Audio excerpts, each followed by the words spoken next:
is Rishabh and I am going to read only for your guys almost all the chapters of 9th ICSE. So let's begin. Today I am going to read chapter Motion in One Dimension, Concise, Selena. Let's start reading.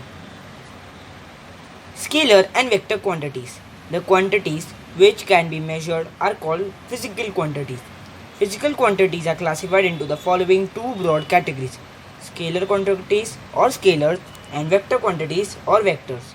Scalar quantities or scalars. These are physical quantities which are expressed only by their magnitude. For example, if we say that the mass of a body is 5.0 kg, it has a complete meaning and we are completely expressing the mass of the body. Thus, we need the following two parameters to express a scalar quantity completely: unit in which the quantity is being measured and numerical value of the measured quantity. Remember that if the scalar is a pure number, it will have no unit. Examples: mass, length, time, distance, density, volume, speed, temperature, potential, gravitational, magnetic and electric, work, energy, power, pressure, quantity of heat, specific heat, charge, electric power, resistance, density, mechanical advantage, frequency, angle, etc. Scalar quantities can be added, subtracted, multiplied and divided by simple arithmetic methods. Scalar quantity is symbolically written by its English letter. For example, mass is represented by the letter m, time by t and speed by v. Vector quantities or vectors. These physical quantities require the magnitude as well as the direction. To express them, then only their meaning is complete. For example, if we say that displace a particle from a point by 5 meters, the first question that will arise will be in which direction. Obviously, by saying that the displacement is 5 meters, its meaning is incomplete. But if we say that displace the particle from the point by 5 meters towards east or any other direction, it has a complete meaning. Thus, we require the following three parameters to express a vector quantity completely: unit, direction and numerical value of the quantity. Examples: displacement, velocity, acceleration, momentum, force, moment of force, impulse, weight, temperature, gradient, electric field, magnetic field, dipole moment, etc. The numerical value of the vector quantity along with its unit gives us the magnitude of that quantity. It is always positive. The negative sign with a vector quantity implies the reverse or opposite direction. The force and are in the opposite direction. Vector quantities follow different algebra for their addition, subtraction and multiplication. A vector quantity is generally written by its English letter bearing an arrow on it or by the bold English letter. Rest and motion. Every object in the universe is in motion. Every day we see bodies moving around us. Example: birds flying, cars and buses moving, people walking, insects crawling, animals running, etc. Our earth also moves around the sun. So everything on earth is in a state of motion. The sun and stars are moving around the center of the galaxy and the galaxies too are at not rest.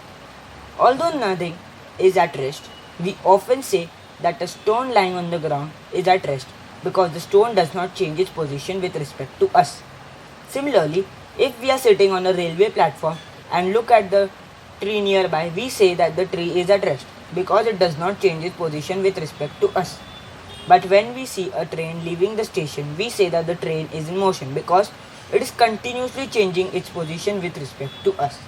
Thus, a body is said to be at rest if it does not change its position with respect to its immediate surroundings, while a body is said to be in motion if it changes its position with respect to its immediate surrounding. For a moving body, if the distance is travelled in a certain time interval is much large as compared to the size of the body, the body can be assumed to be a point particle. In this chapter, we shall study the description of motion of a body assuming it to be in a point particle. One-dimensional motion. When a body moves along a straight line path, its motion is said to be in one-dimensional motion. It is also called a motion in a straight line or rectilinear motion. For example, the motion of a train on a straight track, a stone falling down vertically, a car moving on a long and straight road, etc. are one-dimensional or rectilinear motions. In such a motion, there is no movement of the body in lateral direction, which means sideways. If a body moves on a plane along a curved path, its motion is two-dimensional, and if it moves in space, its motion is three-dimensional. In this chapter, we shall consider only one-dimensional motion. Representation of one-dimensional motion. The path of one-dimensional motion can be represented by a straight line parallel to the x-axis if x-axis is taken in the direction of the motion.